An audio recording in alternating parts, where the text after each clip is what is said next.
Welcome home. There'll be plenty of this in the coming days. Russia's foreign minister shaking hands in Africa. The message he wants to convey is that Russia has returned to the continent. Sergei Lavrov's Africa tour takes him to 5 countries in 5 days. Angola on Monday. Then it's off to Namibia for Tuesday. Wednesday it's Mozambique, neighbouring Zimbabwe on Thursday. Finally, on Friday, he's due to head north to Ethiopia in the Horn of Africa. Russia's interest in Africa has been building for a while.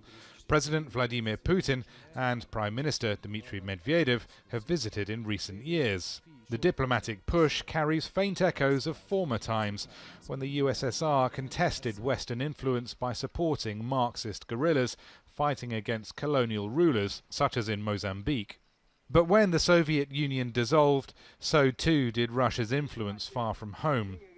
Lavrov's Africa tour coincides with a similar visit by US State Secretary Rex Tillerson. They'll overlap in Ethiopia, and Russia's foreign ministry has suggested a meeting there. Yevgeny Karandiasov was a Soviet and Russian ambassador in Africa. He thinks the continent is increasingly interesting for many global powers. This is a very important period in the history of Africa and international relations. African influence in world politics and economics is growing. In the past 15 years, African GDP has doubled. Without Africa, none of the global issues of our century can be solved. Russia's trade with Africa is growing.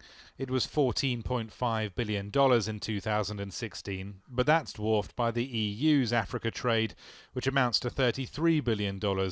That's beaten by the USA's, with $49 billion in trade. But the country that's developed the highest spending relationship with Africa is China, on $149 billion.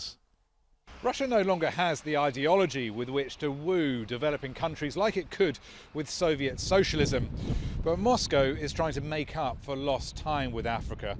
It's hoping that trade, defence, natural resources and energy can win back some of the partners it lost when its Soviet superpower status collapsed. Rory Challens, Al Jazeera, Moscow.